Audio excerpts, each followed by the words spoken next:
l'Union européenne. Bateau bazali sanctionné.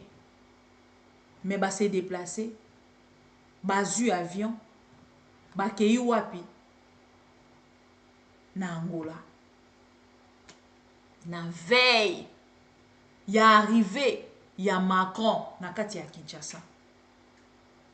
Et vous voulez que nous autres, to croire na Félix et Tshisekedi, toza quoi avancer.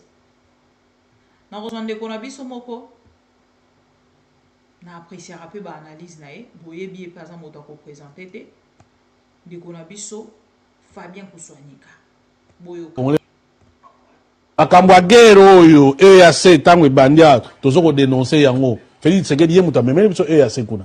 Bon si comme akambo les gars kuna est-ce que EAC a signé? On nous dit depuis hier que la guerre fait rage entre les M23. On précise même avec les combattants Maïmaï, coup de FARDC, coup de quelque peu absent. EAC bino boyoki a kosoli. EAC ya Zozela. Maïmaï, Soko Nani, Soko M23 a gagné terrain. Allez, à Longo, à Tikeli et comme zone tampon. Donc, les Congolais ne comprennent toujours pas que Mboka est Kende. Non. Et si c'était ça le contrat de Félix Tshisekedi na Batouana. Merci. Ah, parce que ça, les gens dans Rwanda, Mbalamoko, ils ont plus flagrant combat Congolais, Balinga Rwanda. Donc, sous-traitant, on a EAC avec le M23, comme ça, va sur territoire, Malembe. Alors, comment vous vous expliquez? Ces gens-là, quand ils sont arrivés, Félix Tshisekedi vous a dit, vous allez voir. Ils comptaient sur l'EAC. Mais si quoi EAC est Zawana?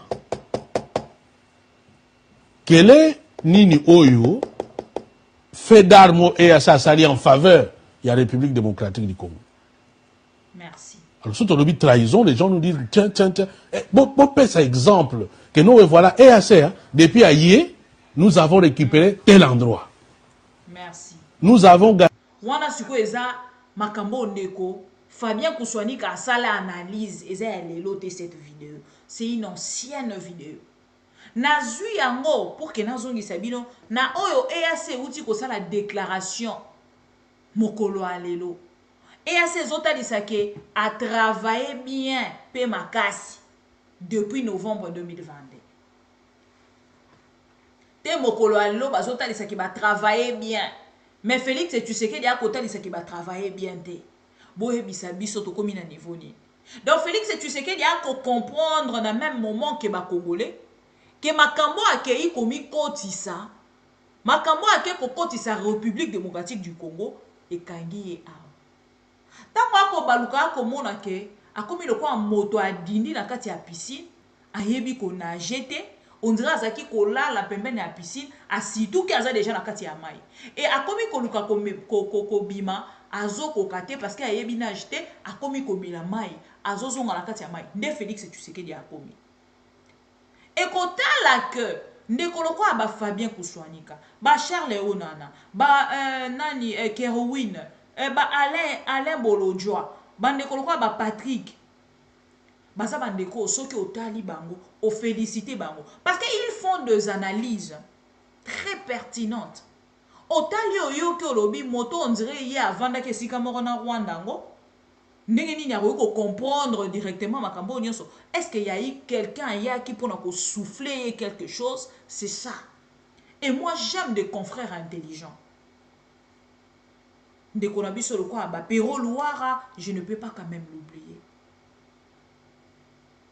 Bandeko baza mo ebele otongo mosu monsieur pe na tangi kombote ba kolimbisanga ba Louis France Kuzakisa ba Peter Tiani baza mo ebele et ce qui otali les analyses que font nos ndeko wana oko comprendre directement que te ndeko yo mayele poussana quand même.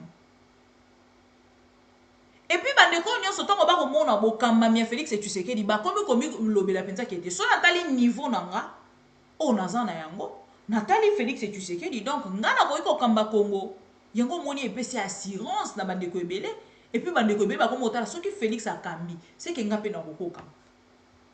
Ah oui, soki Félix akambi ngape na ko kamba, c'est ce qui se passe. Et bon landa aussi cette interview à ndeko Fabien Kuswanika, ce que tu as na interview mi balé à Félix on a bombé libi. gagner telle bataille. Au contraire, nous sommes en train de perdre. Au contraire. Et quand le M23 laisse espace dans EAC, article instruction, FARDC, à Kota Kunati. Et FARDC n'entre pas. Donc vous avez perdu la souveraineté, il y a place ouana. Bon, qu'est-ce que vous ne comprenez pas? Voilà. Qu'est-ce que vous ne comprenez pas? Ni bozali ko comprendre tes fidèles amis téléspectateurs. Les dialélololistes et les fatigants. Qu'est-ce que vous ne comprenez pas? Bozala qui a matin, midi, soir, Fachi a gagné terrain, FARDC a gagné terrain. Félix et tu sais qu'il y a à côté de ça que FARDC ne représente plus rien pour lui. Il préfère l'armée étrangère que l'armée congolaise. Pas sina mawa o esalangana motema. Un président qui ignore son armée n'a intérêt à armée à bamboka mosusu. Est-ce qu'il y a un des alaki mokanda au Félix et tu sais qu'il y a signaki qui a humilié l'armée congolaise? Les lotos moto la trahison. Félix et tu sais qu'il devait être déjà arrêté depuis. Motomoko a kotu nanga mama bibi na makambo nyoso koloba. Est-ce que ça kana Kinshasa? Et si quand on c'est important oh ezali important eza makambo nga na koloba. Makambo na koloba soki eza ko aider yo. Soki eza ko aider kuna. C'est important. C'est ma conscience qui est importante. Et c'est regrettable. Quand la oignon soit commis, Félix et tu sais qu'il a accepté ça. Félix a accepté yango. Et les loba congolais nyonso ba ko souffrir, ba ko lela. Na la kisi bino bandeko na biso o ba ko lela. Je vous ai montré une maman là. O a ko lela lobi ba zongi sa ye na tango a Mobutu. Parce qu'elle a constaté que situation na bango ya est est à la kanango gouvernement congolais. Azotouna est-ce que moto aza actuellement est-ce que yebi ke biso tokola la libanda est-ce que yebi ke tokola le la basaché? La maman a posé cette question. Ala kisi couverture na ye totali toleli. Félix Tshisekedi a accueilli Angola. Après départ ya Macron, Félix Tshisekedi a accueilli Angola. Ba solo la kini na Angola. Ba pesa biso information tete mokolo ali. Félix Tshisekedi a kotambola Afrique mobimba. Ce qu'a sali séance à ba voyage, tourner à ba voyage, a trouvé l'autre mon côté. Na 5 ans Félix Tshisekedi a voyagé. Ce que tu as vu donc compter ba voyage à Félix Tshisekedi, il n'y a pas un président de la République qui a mboka na biso oyo a voyagé lokola Félix Tshisekedi. Avec aucun résultat. Félix Tshisekedi aye sikoko ya ma président ya Suisse boyoka réaction na ye. Pona ba EAC boyoki makambo nini ya lobaka ba résultat nini ekozala soki bango ba komi un président qui rêve encore, Félix Tshisekedi, qui ne maîtrise rien. Et ça m'énerve de savoir qu'une personne peut venir me dire oh bah toi on a basakaneli président, oh bah kosi président de la République. C'est encore une insulte contre la République démocratique du Congo, plus grave contre le président de la République. Ça humilie encore le président de la République. Pour la bateau union sobosa la déclaration na bokantarango ezali argument ou ezali ko sauver Félix Tshisekedi, vous l'amenez encore en erreur. Félix Tshisekedi a fait la deuxième déclaration ya makambo EAC awaswa alobi Angola ezali koya pour sauver République démocratique du Congo à travers l'EAC. Nous l'espérons parce que nous avons répondu à une lettre du secrétaire général de la communauté d'Afrique de l'Est qui nous demandait pour la prolongation du mandat de la force régionale et qui faisait un certain nombre d'observations par rapport à cela.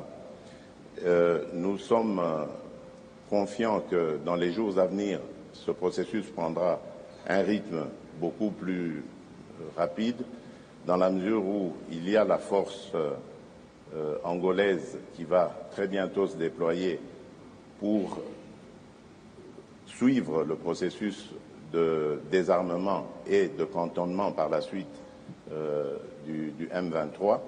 Et à partir de ce moment-là, nous ne pensons pas que ce sera encore nécessaire de garder les forces qui composent aujourd'hui la force régionale. Donc je parle de l'Ouganda, du Burundi, du Sud-Soudan et du Kenya.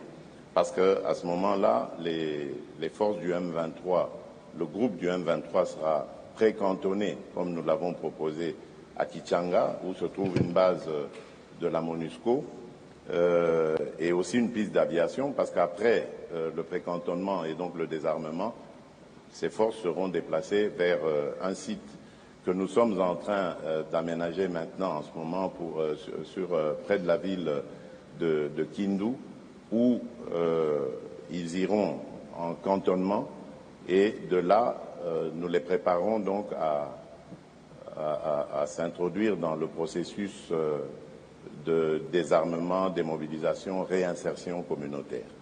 Voilà, donc nous sommes dans cette dynamique. Bolandi, un président qui tâtonne, un président avec incohérence, n'a déclaration na gauche à lobby A, aye na droite à lobby B. Donc alobaka selon climat, alobaka selon température, il y a place à ça. Ceux qui place on est chauffer makasi à lobby na température à chauffer. Ceux qui place on est azar quoi caméléon, alobaka selon couleur, il y a place à ça. Félix et Tshisekedi. Alobi na biso ke batona bakokende. Alobi na biso ke batona bakokende. Alobi na biso ke batona bakokende. Aye alobi batona bakotikala. Aye alobi sous non aye bité pourquoi batona bakotikala. Na Macron il a dit encore autre chose. Rappelez-vous qu'avec Macron, Félix et Tshisekedi aloba kike. Non. Mission à EAC ezalaka liboso pour na makambo Italie douane. Yami balé des ezalaki sikoyo proposition obayaki kosala e ya makambo Italie. Lokola zaki kolinga kosala makambo pona ko prouver les pouvoirs oyo utaki koleka tala esika Félix et Tshisekedi a memi mboka en voulant bomoni esika Félix a memi mboka et ba kongolo baza ko arriver même pas ya ko comprendre makambo nyonso tokoloba tokotunana mais pas aujourd'hui. Pas si nabiso eza que lobby ekoma trop tard. Merci beaucoup na bandeko ya Beni. Po bazali déjà côté les mela. Oyo ba bengi état de siège. Yango nde ezala ki porte ya oyo Félix et Tshisekedi akenda ki kotia.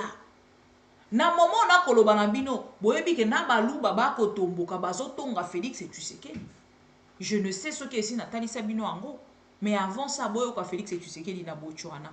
Vidéo ya balube koya, boyoka non Félix et Tshisekedi. Il y a des problèmes de fonctionnement avec cette force régionale. La première, je l'ai évoqué ici, la première raison qui nous pousse à nous poser des questions, c'est le rôle de qui était assigné à cette force régionale et qui n'est pas du tout rempli. Aujourd'hui, il y a dans certaines localités une cohabitation observée entre les contingents de la force régionale est-africaine et les terroristes du M23, ce qui n'était pas prévu au programme. Il était question, je rappelle ici, de contraindre aux côtés des FARDC ces forces terroristes à gagner le chemin de la paix, c'est-à-dire cesser le feu, retrait, cantonnement. Et aujourd'hui, malheureusement, on constate qu'il y a des forces qui tolèrent. En plus du fait que des officiels, soit des pays de ces contingents, ou des officiels militaires du contingent même, en arrivant sur le sol de la RDC, on dit clairement qu'ils ne venaient pas pour combattre le M23. Ce qui n'était pas du tout Alors, à côté de cela, il y a le problème. Ce qui n'était pas du tout à continuer phrase. Bolandaka bien sauf Félix Tshisekedi akoloba. Bato wana bayaki pour que basala nini babunda. Mais bato wana babundi te. Ce qui n'était pas du tout à continuer phrase te. Bolanda. Le problème du commandant de la force lui-même. Vous avez suivi, monsieur le général Jeff Nyaga, qui a démissionné de manière spectaculaire, nous surprenant tous, et parlant de menaces, des menaces auxquelles il ne nous a jamais fait part. Pourquoi il ne nous a pas fait part de ces menaces, lui seul le sait. Et lorsqu'il décide de quitter la République démocratique du Congo, le Kenya désigne directement un autre du contingent même. En arrivant sur le sol de la RDC, on dit clairement qu'il ne venait pas pour combattre le M23, ce qui n'était pas du tout... Alors, à côté de cela, il y a le problème du commandant de la force lui-même. Vous avez suivi, monsieur le général Jeff Nyaga, qui a démissionné de manière spectaculaire, nous surprenant tous, et parlant de menaces, des menaces auxquelles il ne nous a jamais fait part. Pourquoi il ne nous a pas fait part de ces menaces, lui seul le sait. Et lorsqu'il décide de quitter la République démocratique du Congo, le Kenya désigne directement un autre commandant de la force sans consultation, comme si cette force n'appartenait que au Kenya. Donc manifestement, il y a un problème dont nous avons besoin de parler pour clarifier la situation. Et comme le mandat s'achève au mois de juin, ben, si à cette date-là, nous estimons que le mandat n'est pas rempli, je crois que nous allons décider de raccompagner ces contingents venus à la rescousse de la République démocratique du Congo avec honneur, les remercier pour avoir essayé d'apporter leur part de contribution à la... Et au nom, au cours de ma vie politique, je l'ai fait pour et au nom de cette base. Je ne peux pas aujourd'hui me permettre d'être ou d'aller en contresens avec par rapport à cette base, sinon alors je signerai ma mort politique. Les leaders, les amis auxquels vous faites allusion, je suis sûr qu'ils le comprendront parce qu'ils savent de quoi nous avons parlé et je n'ai aucune inquiétude vis-à-vis de cela puisque je vous l'ai dit, j'assumerai toutes les conséquences de ce que je viens de dire. Monsieur Félix Tshisekedi, je vous remercie. Merci Christian Nzagwana. Mbote, bon vendredi. Lelo tozongi pour que to solo la makambo itali bongo ba déclaration à Félix Tshisekedi na likambo na uta ikota lisabino ya EAC mais esengeli na kende na ko pesa bino déjà ba précision na makambo ya EAC na momo to koloba général oyo Félix Tshisekedi akendaki na ko dénoncer Félix Tshisekedi o atalisaki biso alobi ke bato wana bazali bato esengeli bakende na momo to koloba général wana uti kozwa fonction na ye na kena na 9e partie na ye il interpelle Félix Tshisekedi alobi na kati ya ba document asignaki tango akoloba biso cantonnement identification ni tout ça et tout eza na bisika oyo ye alobaki na bango ke bakokende nde esika o bango bazokoloba ke Félix faut respecter bango bakende kuna. Sur le photo, vous constaterez que absence de la République démocratique du Congo est totalement. Yango na koyebi sabino na vidéo ya ndeko na biso Charles Onana. Soki bolandi yango, boko comprendre que makambo nyonso to koyebi sabino awa, eza makambo yo esengeli na biso peuple congolais to landango na bokebi. Parce que tant qu'on ont été, mais ça makambo yo eza aventure te Et c'est qu'elle te fongola misu pour que tu ne comprendre. Livre nanga ya Holocauste, eza na maboko ya ndeko Alain Esanga. Ndeko Alain Esanga, ti mokolo alelo otindelinga pete. Nazo tindela un message pour que otindela nga livre nanga. Pourtant on a la nia interview, on a trouvé un mot moins intéressant. Alors j'aimerais lire aussi ces livres-là et qu'on s'ungata parce que c'est que déjà mes autres traînés et qu'on a mal à monter. Félix, tu sais qu'il y a une union solo la aventure. Abandonne solo la aventure. Et les lois comme il faut se rendre compte que a memi mboka loko la aventure, les lois atiki mboka la maboko abato mosusu ya zongi na ya avandi akomo otala ngola musika. Akomo otala mboka la musika. Azoye balisusu solution nini esengeli ya pesa te ya solo na kati ya makambo. Il n'arrive plus à discerner en fait oyoye a sali déjà. Avancement oyoye a sali. L'olinga qui n'a quoi achevé en fait.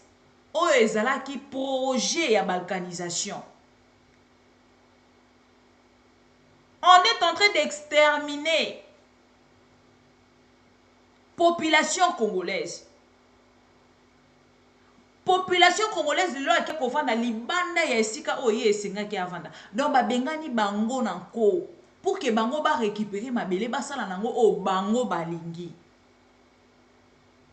Et ce qui Félix Tshisekedi a eu pression. Wana bomoni aye koloba. Il faut s'emparer de ces ressources. Pardon? Pendant 32 ans ont été, ont eu le soutien, la bénédiction de la Maison Blanche, étaient donc convaincus que ce qu'on leur disait à Washington était la vérité. Donc, les États-Unis ne leur ont jamais dit que le Rwanda allait attaquer, et pour cause, les Américains envisageaient de remplacer Mobutu par Kagame. Donc, ce n'est pas parce que, en fait, on remplaçait un ancien allié par un nouvel allié. Donc, on n'avait aucun intérêt à dire à l'ancien allié qu'on a trouvé quelqu'un pour vous remplacer et donc il viendra vous déloger. Donc, c'est exactement ce qui s'est passé. On est vraiment dans un jeu de marionnettes, là. Mais absolument, mais tout à fait. Et c'est pour cela qu'il est important que les dirigeants congolais actuellement prennent conscience du fait que ce qui se joue au Congo n'est pas c'est pas un jeu de boules, hein, ce n'est pas on ne joue pas au football là-bas. C'est-à-dire que ce qui se joue là-bas, c'est l'extermination des populations et la prise de contrôle du pays et la prise de pouvoir de forces extérieures sur l'ensemble du territoire national, non seulement pour le contrôle des matières premières, mais pour contrôler les populations, mais aussi pour contrôler le régime qui va être à Kinshasa ou qui est à Kinshasa. Donc tout ce travail-là mérite d'être fait. Il faut qu'on écoute, que les dirigeants congolais prennent conscience que leur pays est un terrain de jeu de grande puissance et quelque chose de très important et de très sérieux. Au niveau politique, qu'est-ce que vous décrivez? C'est un jeu, c'est une vision de voir la politique pour ces blocs, de vouloir s'approprier les ressources par n'importe quelle manière? Oui, bien sûr. Écoutez, les Américains, par exemple, ne s'en cachent pas. Et ils disent, j'ai vu beaucoup de lettres, hein, qui sont des lettres qui ont des hauts responsables américains, envoyés au Congrès américain avec des témoignages où ils disent qu'il faut s'emparer de ces ressources minières qui sont importantes pour l'économie des États-Unis.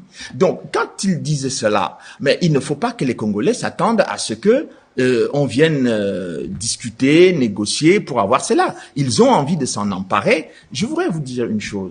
À l'époque coloniale, lorsque la Belgique qui administrait le Congo, voilà. Bolandi, ndeko Charles onana makambo a lobby awa. Soko oza Congolais oza na conscience. Oyo landela makambo mboka na yo. Oko comprendre que niveau to komeli lelo. Donc eza Félix Tshisekedi nde a aidé bango. Et na ko aider bango akoko mati awa. Atikali atate mokolo moko kotia makolo na kati ya Maison Blanche. Ba yambaye avec honneur. Parce que ba baki déjà que niveau ba komeli, ils ont déjà utilisé les messieurs qui bakoki même pas ko yambaye na kati ya Maison Blanche pour ne pas officialiser. Oh, ezali oh bango basali déjà à travers Kagame ou derrière le dos de Kagame et Félix Tshisekedi. Yango bomoni lelo les interviews pareil. Eza ba interview ezali kokanga Félix Tshisekedi là.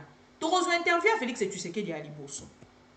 Je ne vois pas comment, en continuant à traiter Paul Kagame ou Yoweri Museveni d'agresseurs, de grands méchants loups, de diables et de tout ce que vous voulez, que je ne vois pas comment on peut réussir à obtenir justice et réparation. Bolandi, tango moto binobo ko accuser na agresseur. Bozali ko accuser moto wana moto azali ko boma. Na kati ya rapport mapping to ko retrouver kombo ya moto wana na armée ya mboka na ye. Et la personne azali au sommet à l'état aye akumisi abetelie maboko. Pensez-vous que lobi soki ozongi lisusu même dans l'amitié moto yo betela kitolo lobi oya koloba kete moto wana aza mabe bato bako zwango avec beaucoup de pincettes. Pareil que Félix et Tshisekedi. Oya loba ki lobi lelo ekomi kokanga ye awa. Akoyeba liso eloko akosala te. Yango bomoni est la République ekomi nango ka boye. Soki to télémité bako kende na biso boye jusqu'à quand oyebi te. Tala lelo to komi nan kwa mot. Bozo mona ne bato ba okufa et comme il ko aventure et comme il ko eloko mo bon et sto mesana en fait comme on makila bato et alors voilà et to kende nango kande mona. Non peuple congolais. Non. Bolandi déclaration à Félix et Tshisekedi. Yesika kokumisa Museveni na Paul Kagame. Et lelo azoya koyebisa biso. Et sengeli tozana simana ye pour que to sanini. To telemila o bato bakoloba lobi. Mais à Bosani que pas plus tard que quelques mois baloba ki na biso tozana sima Félix et Tshisekedi. Mais les financiers le ministre ya finance aye kotali sebiso que Félix et Tshisekedi a kozala pe a kotika la frère ya Kagame. Mais bandeko nanga, nous parlons de quoi? Quelle efficacité lelo ezali lisusu na ba déclaration à Félix et Tshisekedi? Moi je ne vois pas. Ce que yo ozomona nga nazomona te. Est-ce que Félix et Tshisekedi lelo akoki botokoki kotalisa ke azali lisusu makasi na ba déclaration na yo akosala contre Kagame? Asali déclaration na ONU na 76e si je ne me 60 voilà 76e sommet à ONU, assemblée générale ya ONU. Asali déclaration asilisi aki akangi photo na Kagame. Bazala qui déjà kotalisa ye ke barozala na été parce que cette déclaration là pour une personne où azali na conscience en place ya oyo ya azali kosala alinga ki akanga photo na Kagame te babebisi déjà discours na ye. Macron alongwe na mboka na ye ayeti na République démocratique du Congo awa asali nini akei ko humilier Félix pe a condamné Kagame te. Félix se déplace d'ici tina États-Unis d'Amérique. C'est le secrétaire général na Akoyamba. Félix a kokutana na président américain ailleurs en dehors il y a Maison Blanche. Bakoyamba na ba rendez-vous officiel l'été. Londres également. Yango bomoni Londres a commis kotinda plus monsieur Mbosso. Mbosso na commis kokende na ko représenter et pourtant Félix et Tshisekedi se déplace na ba pays ebelé pour des choses ezanango ko concrétiser loko moko te pour la République démocratique du Congo. Ko ezali ko pesa même pas une bonne solution pour le Congo, mais Félix se déplace ici en Afrique. Atamboli akei na akei voir même eti na Botswana, mais pour aller aux États-Unis d'Amérique, na consacration il y a na prestation et serment, il y a roi Charles III à Boyi. Pourquoi? Parce que pas plus tard que quelques mois, Baouti ko bengana un ministre il y a Londres. Félix c'est ce qui a eu ba attitude na ye. Na koyamba muto anate. Aso sanango il y a le quoi moto na kanda moto wana na kosolisa ete azobosana ke wana eza parti ya UDPS te, azobosana ke wana eza ndako o azana mama Denise te, azobosana ke wana eza l'assemblée en fait des amis te, wana eza République démocratique du Congo, et sengeli azala na attitude d'un président de la République apé sa Congo valeur na respect. Et malheureusement le président actuel azana aligné wana te. Félix Tshisekedi tokei na ba déclaration na ye, ba déclaration et de Félix Tshisekedi et de ses amis. Et de Félix Tshisekedi et de ses amis de déclaration. Bango nyonso ba kosa ba déclaration kaka o eko humilier République démocratique du Congo. Ata déclaration moko te za déclaration o esungi République démocratique du Congo. Tokei na déclaration mosu ya Félix Tshisekedi. Tozo déclaration na ye o. Yalikambwaba EAC. Cette force sera totalement déployée et combien d'hommes seront sur votre sol? Mais je vous ai dit que la force est en train d'être déployée. Les Burundais sont là déjà dans le sud Kivu. Les Kenyans sont, à mon avis, c'est une question de jours. Ils vont d'ailleurs, pour votre information, entrer par Bunagana. Donc ça se déploie petit à petit en fonction des moyens aussi. C'est pour ça que nous étions ici aussi et que nous avons pris des contacts. C'était pour sensibiliser les bailleurs de fonds afin d'accompagner cette force régionale. Et donc si les Kenyans tombent sur le M23 à Bunagana? Ben voilà, vous savez ce qui va arriver au M23. Depuis plusieurs mois, dans l'Est... Voilà. Awa lisusu bakenda na kosakanela Félix Tshisekedi. Batuni ye question. Bakoyeba déjà makamoni bakotuna. Combien d'hommes bakoya na kati ya mboka na bino ayebite? Bakoya mokolo nini ayebite? Bakokotela na nzela ya Bunagana ayebite? Eloko abakiseli bango kaka ke bino moko boyebi nini ekokomela ba M23. Eloko moko te etikali kokomela ba M23. Akei kuna na kati ya Angola, bakei kosolola na Angola, le président angolais a sololi boyoka déclaration ya président angolais. Parce que na yena moi quelques vidéos oyo komeka un peu kofongola ba congolais moto. Avant que ne kozwa déclaration à Félix Tshisekedi. Boyoka déclaration ya président angolais. Et est-ce que vous êtes en contact avec lui? Est-ce que vous pensez qu'il est véritablement engagé dans votre médiation pour parvenir à une solution pacifique? Nós não temos razões de queixa com relação ao Rwanda depois. Nous n'avons aucune plainte concernant le Rwanda. d'Addis Abeba. Après le dernier sommet d'Addis Abeba. C'est le président Kagame qui, à ma demande, a mis l'Angola en contact avec les dirigeants du M23. Nous avions quelques difficultés pour contacter les éléments du M23. Nous avions pour mission de créer ce contact. Et c'est le président Paul Kagame qui a facilité cette mise en relation. Quelques jours plus tard, les dirigeants du M23 sont venus à Luanda et nous avons travaillé avec eux à Luanda. Ainsi, il faut être honnête et reconnaître qu'une personne qui a fait de tels efforts a fait preuve d'une bonne volonté. Et donc, nous n'avons vraiment rien à lui reprocher. Bolani, président angolais, a joué la médiation entre République démocratique du Congo na Rwanda. Rwanda a atali sarabiso ke sengeli ba accusé était parce qu'il y a azali innocent. Félix Tshisekedi lui accuse. Chaque jour azali ko accusé. Mazali lisusu ko kende ko solola na M23. Joao Lokola mais médiateur. Il y a République démocratique du Congo, Rwanda, na M23. Et les autorités congolaises balingi ba faire comprendre la ba congolais que makambo eko le kanakuna ezali Rwanda mais M23 te. M23 a ko dialoguer na bisote.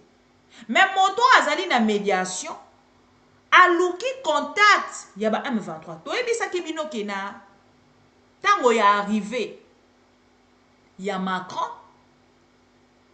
ba M23 ba précédaki ba kendaki kuna ba bimelaka wapi na République démocratique du Congo ba koti Bunagana et ba bimi Bunagana ba koti Uganda ba kei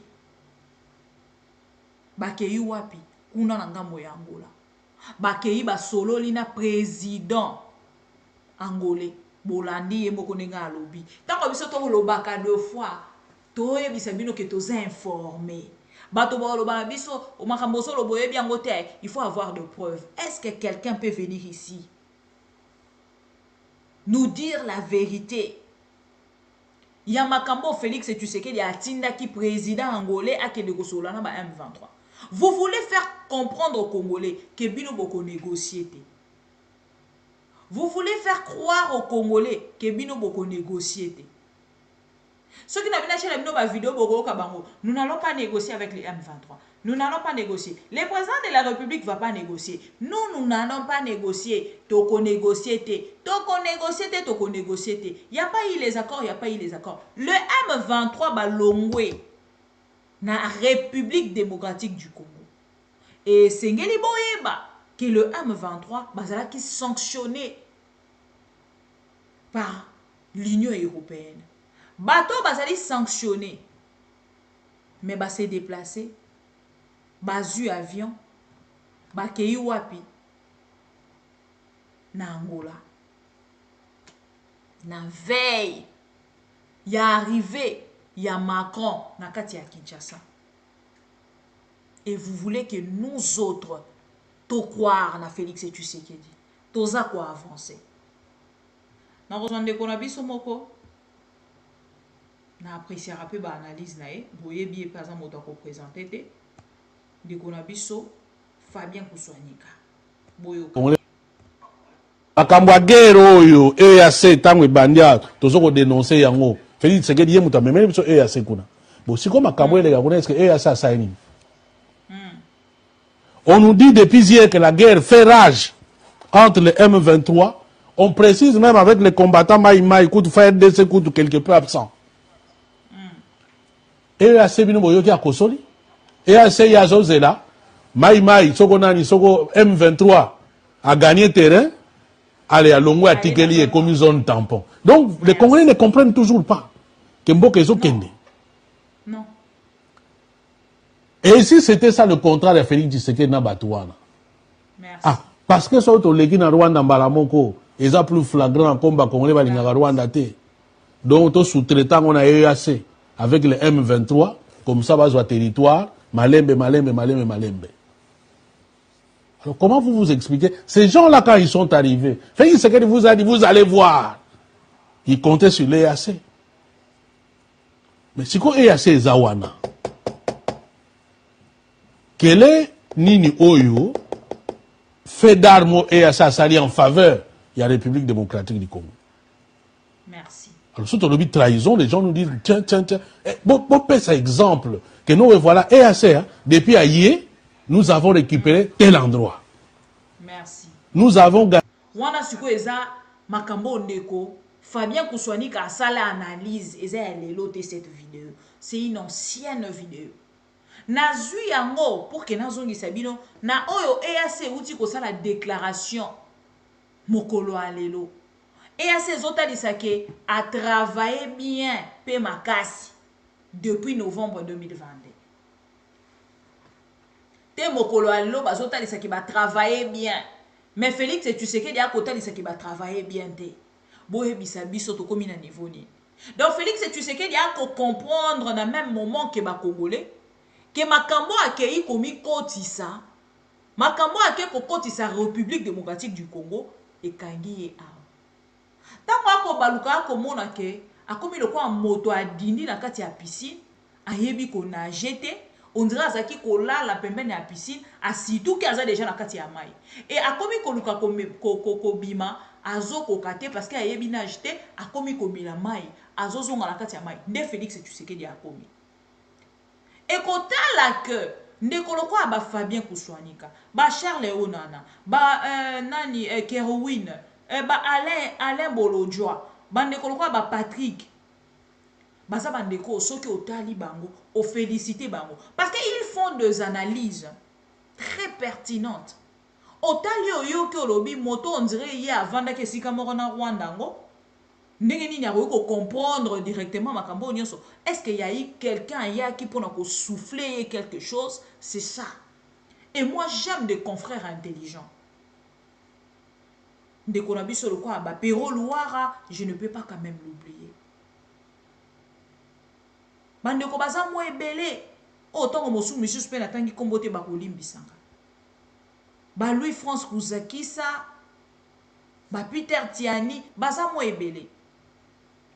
Et ce qui ont les analyses que font nos ndeko wana, on comprendre directement que te ndeko yo maye les poussana quand même. Et puis bandeko nyonso tango ba komona bokamba mia Félix et tu sais que di ba komi lobela penza qui était so natali niveau nanga o nazana yango natali Félix et tu sais que di donc ngana ko kamba Congo yango moni epesi assurance na bandeko ebele et puis bandeko ebele ba komotala so ki Félix akambi c'est que ngape na kokoka. Ah oui. Ce qui Félix Akambi, c'est ce qui se passe. Et bon, là, aussi cette interview à Ndeko Fabien Koussouani, parce que tu as une interview mi balé à Félix, on a bombé libi. Va. Telle bataille. Au contraire, nous sommes en train de perdre. Au contraire. Et quand le M23 laisse espace dans EAC, article instruction, FARDC, à Kota Kunati. Et FARDC n'entre pas. Donc vous avez perdu la souveraineté, il y a place ouana. Bon, qu'est-ce que vous ne comprenez pas? Voilà. Qu'est-ce que vous ne comprenez pas? Ni bozali ko comprendre tes fidèles amis téléspectateurs. Les dialélolistes et les fatigants. Qu'est-ce que vous ne comprenez pas? Bozala que à matin, midi, soir, Fachi a gagné terrain, FARDC a gagné terrain. Félix, tu sais que Yemoko à côté, il sait que FARDC ne représente plus rien pour lui. Il préfère l'armée étrangère que l'armée congolaise. Pas sina mawa oye salanga na motema. Un président qui ignore son armée n'a intérêt à armée à Bamboka Mosusu. Est-ce qu'il y a un monde des alaki mokanda au Félix et tu sais qu'il y a Signaki qui a humilié l'armée congolaise? Les lotos ont la trahison.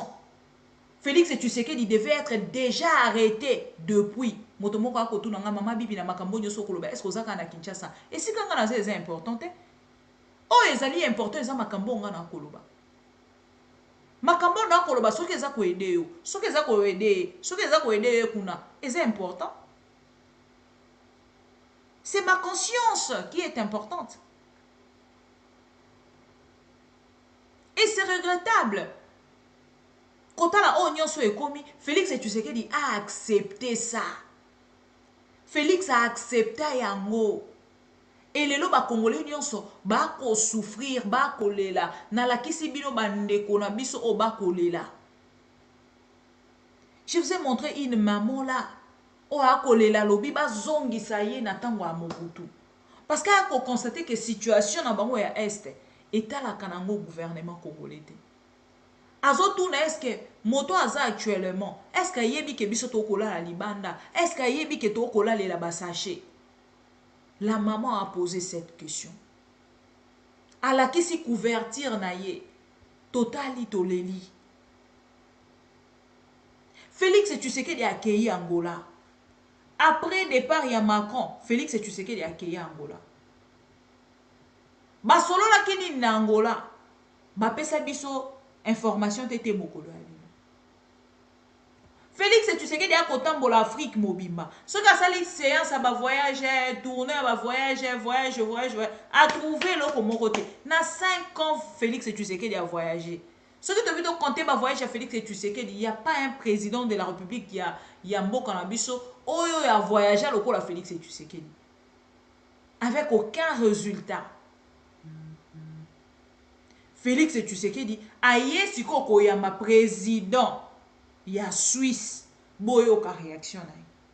Pour la EAC boyoki, makamoni ya lobaka, ba résultat ni kozala soki bango ba komi. Un président qui rêve encore. Félix Tshisekedi, qui ne maîtrise rien. Et ça me nerve de savoir qu'une personne peut venir me dire oh bah toi on a le président, oh bah aussi président de la République. C'est encore une insulte contre la République démocratique du Congo, plus grave contre le président de la République. Ça humilie encore le président de la République. Pour la bateau union sobosa la déclaration la bokantarango ezali argument où ezali ko sauver Félix Tshisekedi, vous l'amenez encore en erreur. Félix Tshisekedi est la deuxième déclaration ya makambo EAC awasko alobi Angola ezali koya pour sauver République démocratique du Congo à travers l'EAC. Nous l'espérons parce que nous avons répondu à une lettre du secrétaire général de la communauté d'Afrique de l'Est qui nous demandait pour la prolongation du mandat de la force régionale et qui faisait un certain nombre d'observations par rapport à cela. Nous sommes confiants que dans les jours à venir, ce processus prendra un rythme beaucoup plus rapide, dans la mesure où il y a la force angolaise qui va très bientôt se déployer pour suivre le processus de désarmement et de cantonnement par la suite du M23. Et à partir de ce moment-là, nous ne pensons pas que ce sera encore nécessaire de garder les forces qui composent aujourd'hui la force régionale. Donc je parle de l'Ouganda, du Burundi, du Sud-Soudan et du Kenya. Parce qu'à ce moment-là, les forces du M23, le groupe du M23 sera précantonné, comme nous l'avons proposé à Kichanga, où se trouve une base de la MONUSCO, et aussi une piste d'aviation, parce qu'après le précantonnement et donc le désarmement, ces forces seront déplacées vers un site que nous sommes en train d'aménager maintenant en ce moment près de la ville de Kindu, où ils iront en cantonnement, et de là, nous les préparons donc à s'introduire dans le processus de désarmement, démobilisation, réinsertion communautaire. Voilà, donc nous sommes dans cette dynamique. Bolandi, un président qui tâtonne, un président avec une incohérence na ba déclaration na ye, na gauche à lobby A, aye na droite à lobby B. Donc alobaka selon climat, alobaka selon température, il y a place à ça. Ceux qui placent on est chauffer ma casse à lobby na température à chauffer. Ceux qui placent on est à le quoi caméléon. Alobaka selon couleur, il y a place à ça. Félix Tshisekedi. Alobi na biso ke batona bakokende. Alobi na biso ke batona bakokende. Alobi na biso ke batona bakokende. Aya alobi batona bakotikala. Aya alobi sous non a éviter pourquoi batona bakotikala. Na Macron, il a dit encore autre chose. Rappelez-vous qu'avec Macron, Félix Tshisekedi aloba kike. Non. Mission à EAC ezalaka liboso pour na makambo Italie douane. Yami balé nde ezalaki sikoyo proposition obayaki kosala ya makambo Italie. Lokola azaki kolinga kosala makambo pona ko prouver les pouvoirs oyo utaki koleka tala esika Félix Tshisekedi amemi mboka en voulant bomoni esika Félix amemi mboka et ba congolais baza ko arriver même pas à comprendre makambo nyonso tokoloba tokotunana mais pas aujourd'hui. Pas si nabiso eza que lobby ekoma trop tard. Merci beaucoup na bandeko abeni po bazali déjà côté les mela oyo babengi état de siège. Yango nde ezala ki porte ya oyo Félix Tshisekedi akendaki kotia. Na moment na koloba na bino boyebi ke na baluba bakotomboka bazotonga Félix Tshisekedi. Je ne sais ce que ici Nathalie Sabino ango. Mais avant ça, boyoka Félix et Tshisekedi na bochwana. Vidéo ya balube koya, boyoka non Félix et Tshisekedi. Il y a des problèmes de fonctionnement avec cette force régionale. La première, je l'ai évoqué ici, la première raison qui nous pousse à nous poser des questions, c'est le rôle de qui était assigné à cette force régionale et qui n'est pas du tout rempli.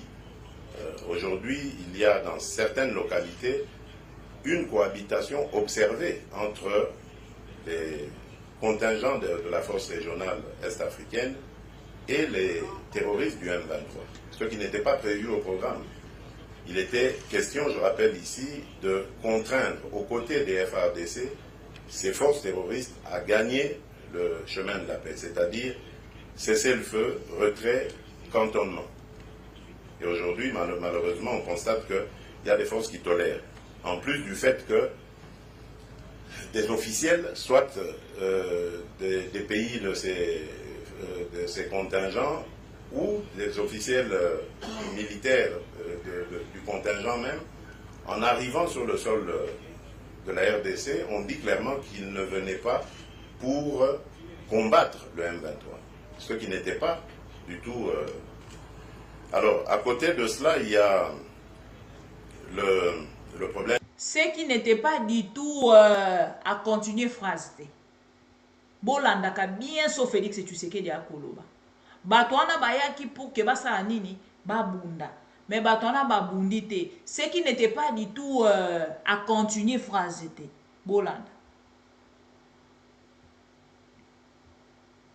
Le problème du commandant de la force lui-même, vous avez suivi, monsieur le général Jeff Niaga, qui a démissionné de manière spectaculaire, nous surprenant tous, et parlant de menaces, des menaces auxquelles il ne nous a jamais fait part. Pourquoi il ne nous a pas fait part de ces menaces, lui seul le sait. Et lorsqu'il décide de quitter la République démocratique du Congo, le Kenya désigne directement un autre du contingent même. En arrivant sur le sol de la RDC, on dit clairement qu'il ne venait pas pour combattre le M23, ce qui n'était pas du tout... Alors, à côté de cela, il y a le problème du commandant de la force lui-même. Vous avez suivi, monsieur le général Jeff Niaga, qui a démissionné de manière spectaculaire, nous surprenant tous, et parlant de menaces, des menaces auxquelles il ne nous a jamais fait part. Pourquoi il ne nous a pas fait part de ces menaces, lui seul le sait.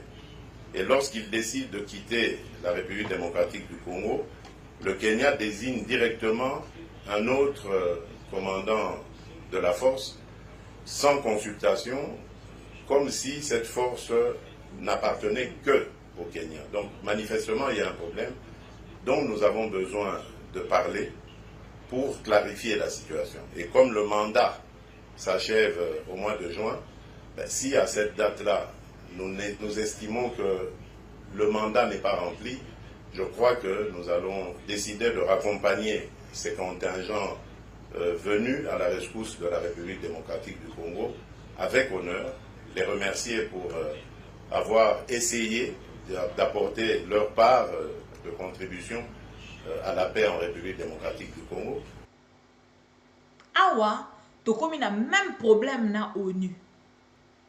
Ah, na koloba na bino, Patrick Mouyaya, autu ko sala interview mokolo alelo, na bato a ONU, to moni la dame est devenue très jolie là, madame, kombo na ye Kiminga.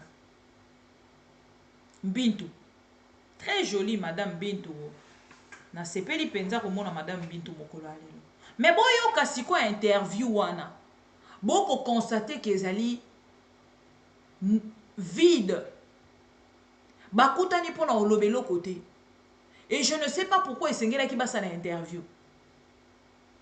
Déjà makambo bouti ko solo la so boza en mesure ya ko transmettre ngo na peuple té. C'est mieux pour garder ngo pona bino. Boyoki Mouyaya, il ne connaissait même pas le nom Il y a secrétaire, il y a ONU, oyo autaki ko doté République démocratique du Congo na bâtiment et justice. Il ne connaissait même pas le nom. Et c'est la dame a ko rappelé Combo en pleine interview. A répété en gros 2 fois. Et c'est sur les champs, ne bazo ko rappelé était wana ozolo ba wana te o ndeye wana. Triste pour le pays. Yango moni bango nyonso bako préférant en fait pour que ba sala mo sala makasité, faut ba za la dialelo liste ya Félix. Faut ba yembela ka Félix, béton béton béton, béton na béton na béton pour que ba se sentir à l'aise. Ba mi lobelake nanza na poste nanga jusqu'à Félix a kolongwa ndenga pe na longwe. Wana soki alali ala muki béton béton béton. Béton, béton, na béton. Et si. Et ce que Oyoki, déclaration sur Félix et Tshisekedi, c'est là où vous allez directement comprendre que Félix et Tshisekedi a mis Mboka Moussika, a humilié Mboka Makasi. Balou baba tomboki. Tant on a que le babalou baba tomboki, batebele ba omilinga batu na tant mosusu, balou bango batomboki balou bani. Balou baka o moko, bande quoi Félix et Tshisekedi.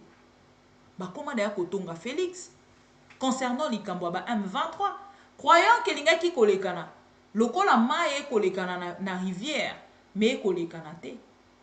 Te mokolo alelo toza wana na bango parce que Félix a signé ba accord. Lelo esengeli na ba Congolais quand même ba kende na kondima ke Félix et Tshisekedi a signé les accords. Il y a renouvellement, il y a M23. Parce que te mokolo ya lelo ndenge ni eroyo kokanga mamoto awa soki makambo ya akenda ki ko signer eza bo solo te. Pourquoi ces gens-là n'arrivent pas à respecter? Pourquoi les M23 balongwa ki na Congo bakeiti na Angola kokutana na président angolais boyoki déclaration en président angolais et boyoki président angolais ndenge ni alobi moto achaki bango na contact na ba M23 eza nani Kagame bango bazali na eloko ko reprocher na Kagame te parce que Kagame a fourni les efforts mais boye bisanga qui est isolé maintenant c'est Félix et Tshisekedi azongi lisu na Braza Aouti kokende Braza ba boy koloba eloko ni ba solo ni na président ya Brazzaville. Félix akeli sous la Braza. Akotambo la Afrique mobimba pour na ko trouver solution ou akoki ko trouver na kati ya mboka na ye. Et voilà aujourd'hui président ridiculisé, humilié par tous ses homologues.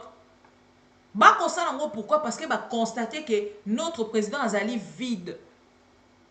Parce que s'il était au moins compétent, compétence na ye linga ke banda ko bangisa ko effrayer bato mosusu bazali na bazinga zinga bamboko ezaka pembe na biso.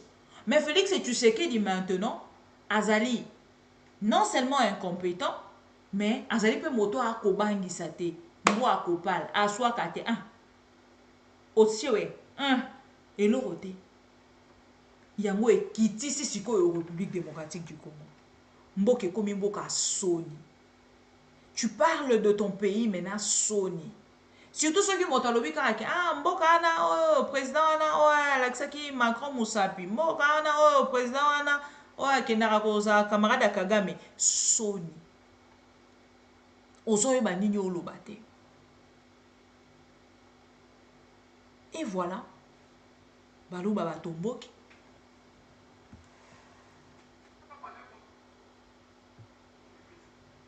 Dictature de mauvais coups. M23 aujourd'hui contrôle 4 postes douaniers qui font très beaucoup d'argent. C'est toute une république déjà qu'on a créée. C'est la balkanisation qu'on combattait. Ça va pour là. Non, mais ce sont des choses réelles. Ce sont des choses réelles. Ce sont des choses réelles aujourd'hui. Suspect par rapport à moi. Ça, vous êtes en train d'instaurer une dictature pendant que vous ne faites rien. Je vous ai toujours dit qu'on ne compare pas les comparables. Aujourd'hui, nous avons toute une république qui est gérée par M23, dans laquelle on ne sait pas exercer notre souveraineté là-bas.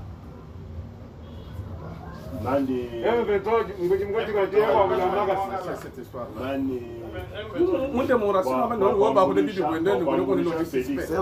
C'est normal. C'est logique. Suspect par rapport à. Il n'y a pas des injures, il n'y a pas d'injures, mais pour ça, pour l'intérêt de notre pays. Pour notre pays, nous voulons qu'il fasse mieux. S'il fait bien, c'est mieux.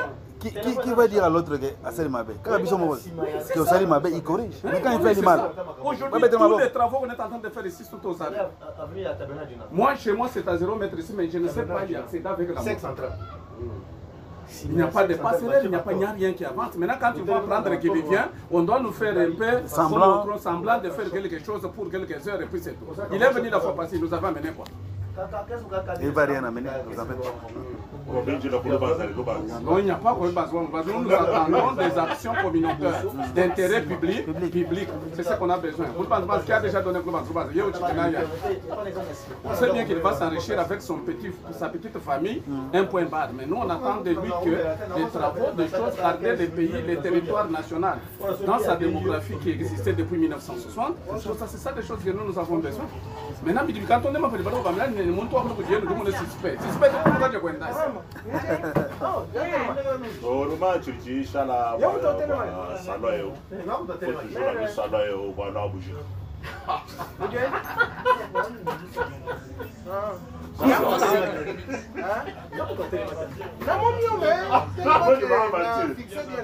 vous savez ce que les gens oublient, c'est vraiment quand on le bandeau de Moulouba, n'a jamais accepté le système.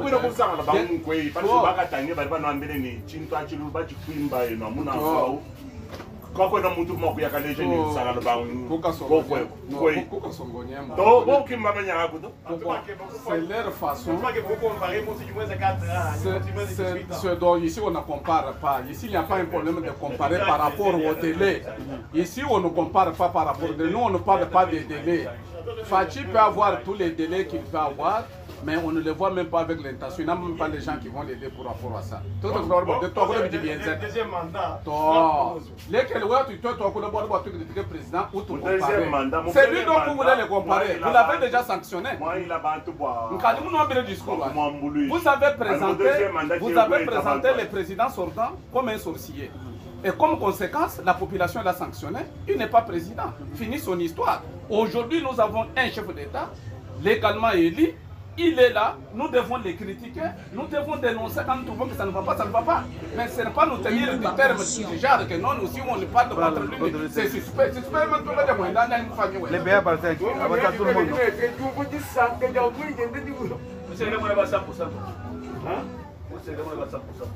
Non, c'est pas de transformer sous autre forme. 100%,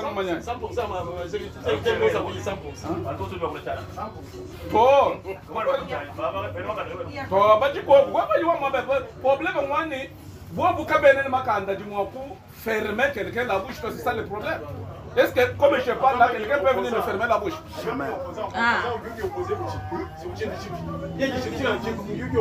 Donc, tu touches pas. Non, nous parlons des faits qui se réalisent. La gestion. Nous ne sommes pas contre l'individu, nous sommes contre la gestion. Et puis il ne faut pas nous même vous ici quand je vous connais. Nous sommes nous faisons des salons mais nous consensus qui même nous sommes francs mais nous mouvons. Pourquoi nous avons la démocratie ça n'a pas existé avec Est-ce que vous avez tué pour nous dire que la démocratie c'est maintenant? La démocratie c'est même un bouillon comme ça de bas du commun de Bandung Dalido. Pas peine d'habiter on savait inquiété. Merci beaucoup. Moi avec vous, c'est pour faire quelqu'un qui va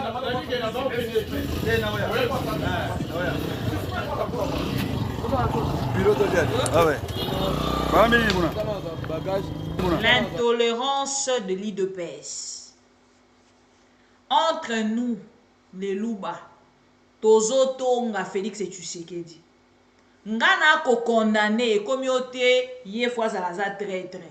Yo nzoro za infiltré, yo tozo mona suspect, n'enyo critiquer Félix Makasi Bongo. C'est ça en fait le problème. Félix Tshisekedi n'avancera pas. Parce que ce qui Botali, il peut avoir les intentions. Il y a qu'à faire mieux, soit. N'a pas confirmé. Pour ça, Otali, Bokamba, mais Félix Tshisekedi, tu comprends tout de suite. Ce que Otali, l'olengeni Félix Tshisekedi a kokambila. Papa na lobby ebele. A lobby lelo, bako kamba 4 points. Et M23 kokamba déjà le quoi République démocratique. A kokamba le quoi République déjà Mobimba. 4 postes douaniers. Ceux qui ont déjà na 4 postes douaniers. Mbongo e kokota wana e kokende wapi. Eza lokola ministre ya affaires étrangères. Azoko tuna question. Mbongo yo M23 azwaka e kendaka wapi. Soki ministre ya affaires étrangères. Azo tuna question. Mbongo yo M23 azozwa na douane e kokende wapi. Ngai Bibi, simple présentatrice des émissions sociopolitiques. Na on répondre nini na place wana. Na ko répondre nini na place wana. Boye bisanga. Un ministre des affaires étrangères ya mboka nanga azotuna question. Mbongo ba M23 bazwaka ekendaka wapi? Nga na répondre nini? Boye bisanga. Et c'est ce qui est déplorable avec ces pouvoirs. Ils ne savent pas ce qu'ils font. Ce que moi bayeba ki atani ni bazo sala elinga ki ozalelo kwa malamu mais bato ba kotatone depuis babanda te mokolo ya lelo bande konanga même papa ya mulu bazoloba bino bozo kanisa deuxième mandat ngo akozwaka boy oh no Kabila esi bango alobi te bokoki ko banda kotanga aka Kabila te lelo tozana président élu légalement. Et c'est que tout le monde a dit qu'il y a un nini depuis à commis président de la République. Parce que l'obbi biso to accusé qui motoana. Les lobby so ba tout aux pouvoir. L'obbi tant Félix a recommandé sous commandant na ko expliquer ni na peuple congolais. Peuple on a fois pesa un mandat masale li bango nini. Tokoki ba ko banda kozala ka wana te tokumisa ka Félix Tshisekedi. Makambo papo a lobby. Yo kaka chiluba. Oyo ki makambo papo a lobby. Makambo a lobby na onga na lobaka différence ezani. Poka ya lobi yango na kuku ya yende zabia o ngala lobaka pona lobaka yango na TV yango ça va passer en OK je comprends c'est pas grave. Donc voilà fidèles amis téléspectateurs beaucoup kende na ko comprendre directement que nous avons un président incompétent irresponsable nangena bakisa 2 menatiki pour que ba congolais ba comprendre niveau mboka ekiti.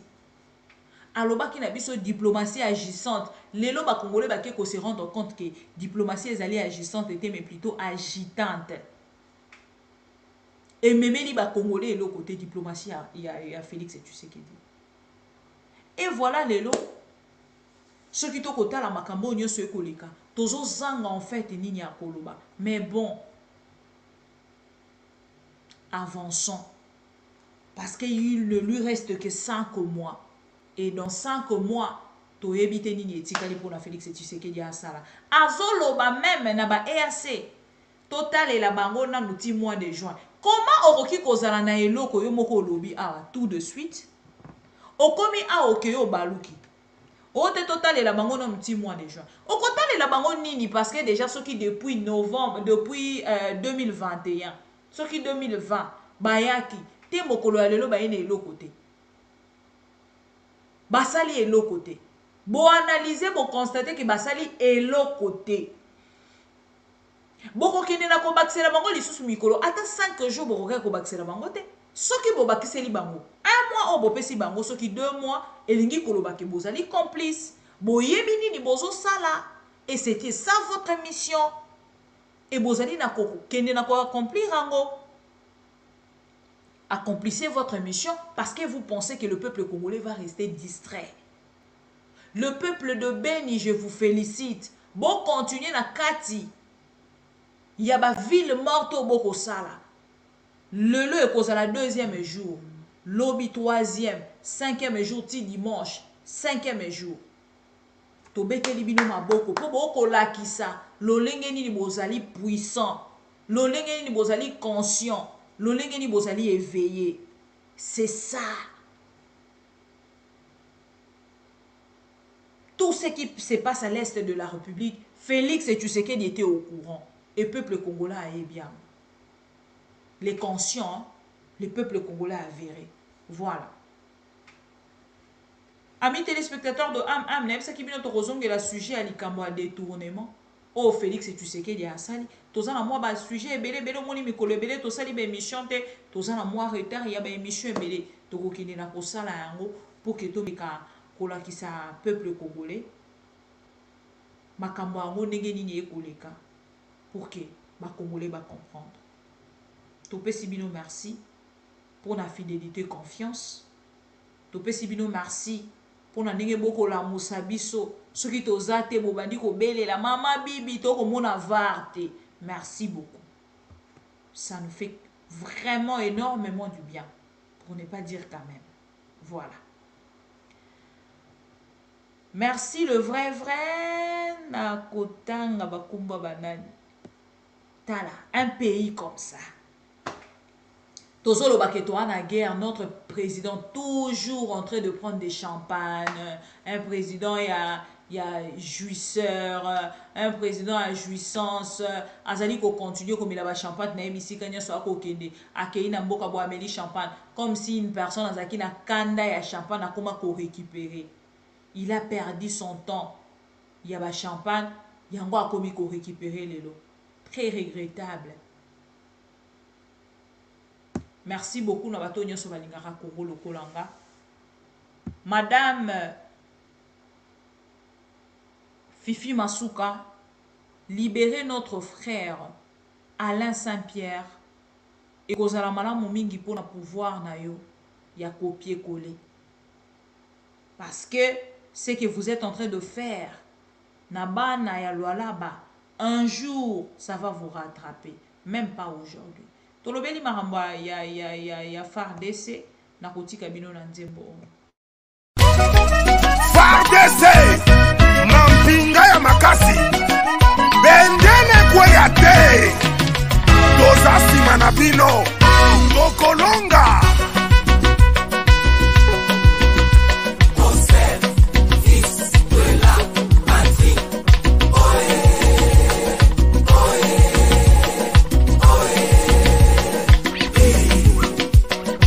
Peuple nous soit moteme panayo eloko makasi basoda ya mpiko babundi pe balongi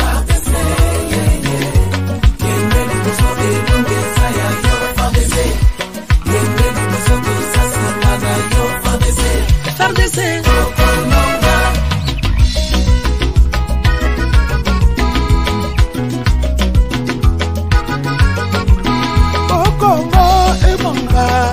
posa ya kimera kati ya mboka banguna tobenga na bango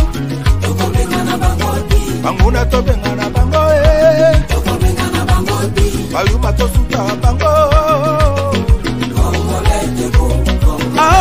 Congo héritage bakoko batikela biso awa na mokili tokolinga te banguna bazwata eteni moko ya mabele na Congo oyo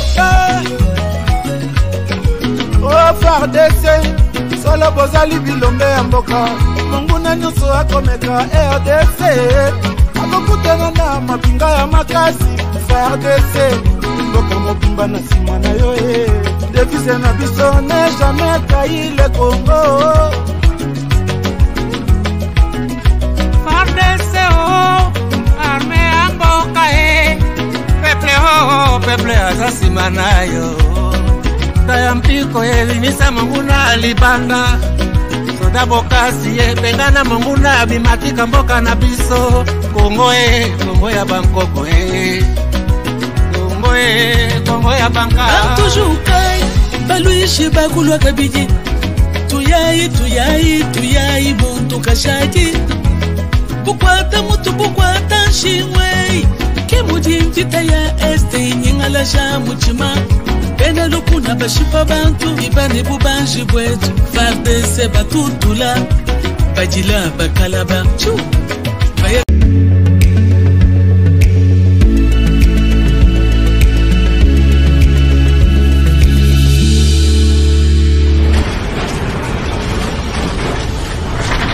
Ma Mission TV, le miroir du monde.